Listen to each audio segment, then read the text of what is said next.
नीतिवचन 7। मेरे पुत्र, मेरी बातों को माना कर और मेरी आज्ञाओं को अपने मन में रख छोड़। मेरी आज्ञाओं को मान, इससे तू जीवित रहेगा, और मेरी शिक्षा को अपनी आंख की पुतली जान, उनको अपनी उंगलियों में बांध और अपने हृदय की पटिया पर लिख ले। बुद्धि से कह कि तू मेरी बहन है, और समझ को अपनी साथिन बना, तब तू पराई स्त्री से बचेगा जो चिकनी चुपड़ी बातें बोलती है। मैंने एक दिन अपने घर की खिड़की से अर्थात अपने झरोखे से झांका, तब मैंने भोले लोगों में से एक निर्बुद्धि जवान को देखा। वह उस स्त्री के घर के कोने के पास की सड़क पर चला जाता था और उसने उसके घर का मार्ग लिया। उस समय दिन ढल गया और संध्या काल आ गया था, वरन रात का घोर अंधकार छा गया था। और उससे एक स्त्री मिली जिसका भेष वेश्या का सा था, और वह बड़ी धूर्त थी। वह शांति रहित और चंचल थी और अपने घर में न ठहरती थी। कभी वह सड़क में, कभी चौक में पाई जाती थी, और एक एक कोने पर वह बाट जोहती थी।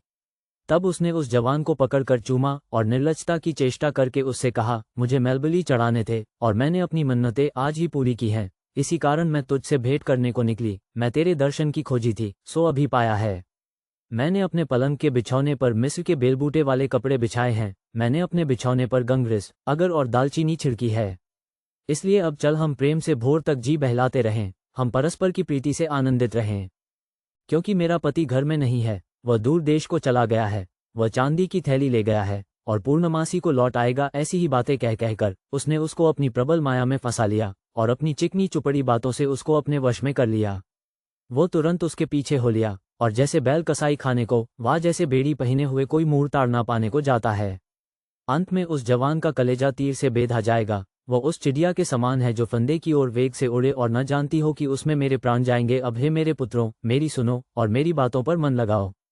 तेरा मन ऐसी स्त्री के मार्ग की ओर न फिरे और उसकी डगरों में भूल कर न जाना, क्योंकि बहुत से लोग उसके द्वारा मारे पड़े हैं। उसके घात किए हुओं की एक बड़ी संख्या होगी।